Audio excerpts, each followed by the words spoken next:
Hi class, this is lesson 2.5, which is the identifying the properties of real numbers and using deductive reasoning to help us solve some of those problems. You might want to pause this as I go, take your notes, and also replay it, as there are many definitions and vocabulary terms we're going to use here. Now, note that while knowing the names is important, the most important thing is understanding what is happening and why we can use these properties.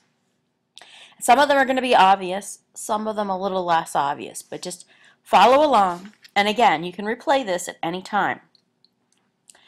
Let's look at our first property. We have the commutative property of addition.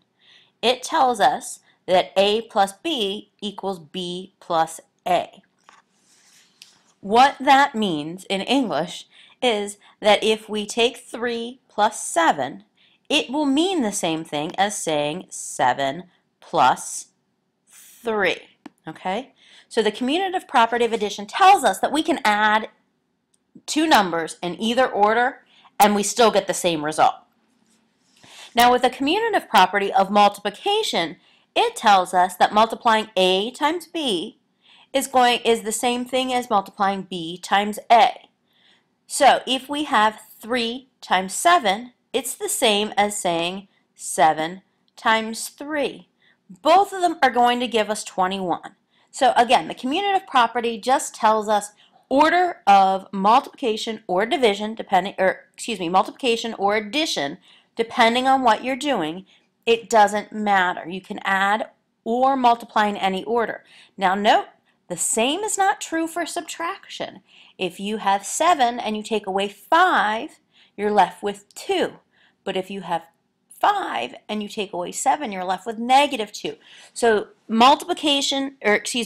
division and subtraction do not follow the same properties as addition and multiplication do. All right, let's look at the associative property of addition. That tells us when we're adding three numbers, okay, we can add the first two and then the third, or we can add the last two and then the first to that, and we're still going to get the same result. You're adding three numbers. If you look here, 6 plus 4 plus 5 is the same as saying 4 plus 5 plus 6. We're still going to get 15 here and 15 here. With multiplication, the associative property of multiplication, again, we can multiply in any order and we still get the same result. 6 times 4 times 5 is the same as saying 4 times 5 and then multiply it by 6. You're going to get the same result. We then have the identity properties. And the identity property of addition tells us we can add 0 and we're still left with that number.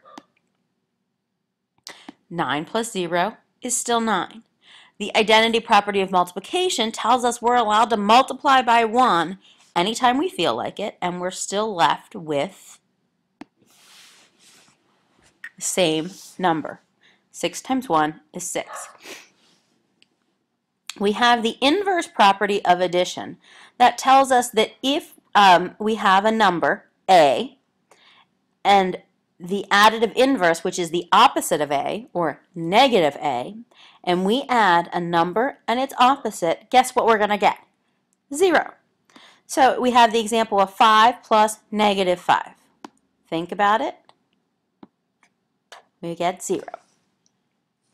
And then we have the inverse property of multiplication. That tells us that if we have a number, A, or we can multiply it by its inverse or reciprocal, which means you take 1 over that number, you can multiply it and you're left with 1. So for example, we have 5 times its inverse would be 1/5. 5 times 1/5 equals 1. Now we have the distributive property, and this is what we worked on in lesson 2.4. You might want to go back and watch that video again. It was the tough section of the first half of the chapter 2. It tells us that if we have A and we multiplied by B plus C, we can multiply the A times the B and add to it A times the C, and we get the same result. Let's look at a mathematical example here. We have 5 times the quantity 4 plus 2. So the distributive property tells us that we can take 5 times 4, okay, which is 20, and we can take 5 times 2, and we get 10, and if you notice, the result is 30.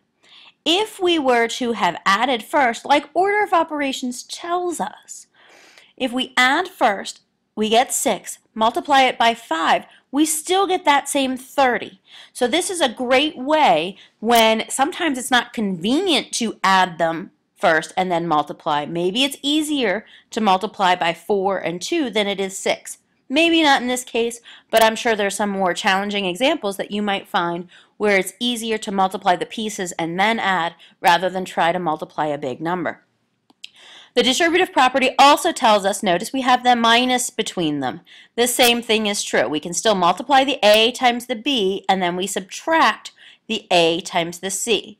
If we look here at our second example, 5 times 4 is still 20, and 5 times 2 is 10, except now we have 20 minus 10, which results in 10. If you look at the original example, and you do the subtraction first, you have 4 minus 2, which is 2. Multiply it by 5, you're still left with 10. So the distributive property allows us to do some things out of order and still get the same answer. We then have the multiplication property of 0, and I know you all know this. I'm not trying to insult your intelligence, but we like to give it a name, and it's the multiplication property of 0, which tells us that if we multiply anything by 0, we're left with 0. And so we have negative 35 times 0 leaves us with 0. And then we have the multiplication property of negative 1, which tells us that if we have a number and we multiply it by negative 1, we're going to get the opposite of that number. So if you have negative 5 and you're multiplying it by negative 1, you actually get the opposite of negative 5, which is a positive 5. We have one last definition here, which is deductive reasoning, which is just the process of reasoning logically from given facts to a conclusion. Let's look at some examples and put these properties to work. Here, I want you to look at the property and name which property is illustrated by the example. Notice we have 3 times A equals A times 3. Which property allows us to multiply in any order and still get the same answer? You guessed it, it's the commutative property of multiplication here because we're multiplying. Our next example, we have a letter P multiplied by 0, and the result is 0. And again, we know this, but what property tells us that this is happening? That is the multiplication property of 0. Questions, letter C. We have a number and we're adding its opposite, or its additive inverse, and the result is 0. Did you guess? Inverse property of addition? Our final example here tells us that we're multiplying a number times its reciprocal, and the result is 1. Now notice they always tell us that the letter can't be 0 here, and that's because anytime you have 0 in the denominator, you start to defy the laws of mathematics, and we really can't think about that. If you have a calculator handy, take 5 and divide it by 0, and you're going to get an error on your calculator. Your calculator isn't broken. It's just a number we can comprehend. So that's why they give us this little disclaimer here that z can't be 0. So anyway, which property tells us if we multiply a number times its reciprocal, the result is 1? That is the inverse property of multiplication. Let's move on to the next example. We have a pair, we're buying a shirt, a pair of pants, and a pair of shoes. Find the total amount spent. Well, there is a property that we talked about that tells us we can add three numbers in any order. And that, do you remember the name of it? If you go back, right here, the associative property tells us that we can add three numbers in any order. Now, looking at these three numbers here, notice we have this 15 cents. If you take 85 cents and you add 15 cents, that makes a whole dollar, right? We could add the 25.15 and the 14.85 together first, and then add the 21.95.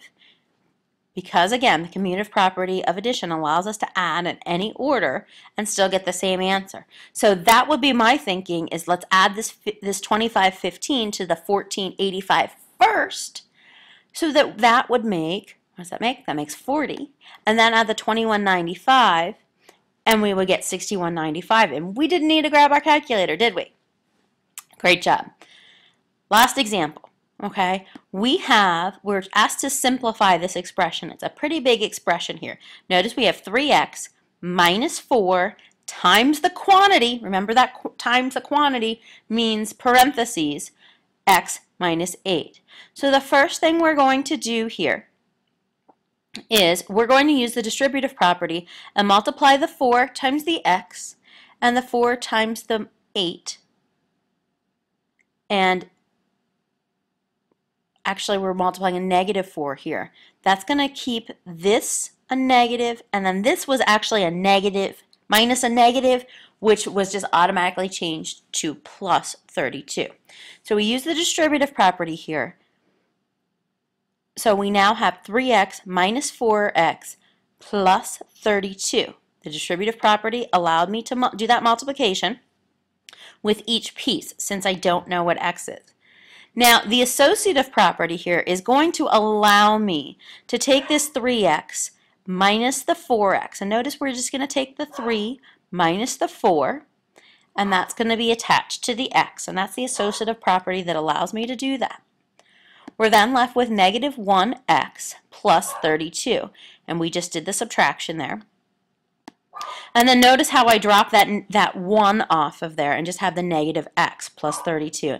And that's the negative 1 property of multiplication that says if we multiply by negative 1, we just get the opposite of that number. Okay? Hope this helps. Again, you can play this again if you need to hear the definitions. Take some time, make sure your notes are filled out. Don't forget to do the check your skills you need found in the textbook at the beginning of lesson 2.5. And I'll see you in class tomorrow.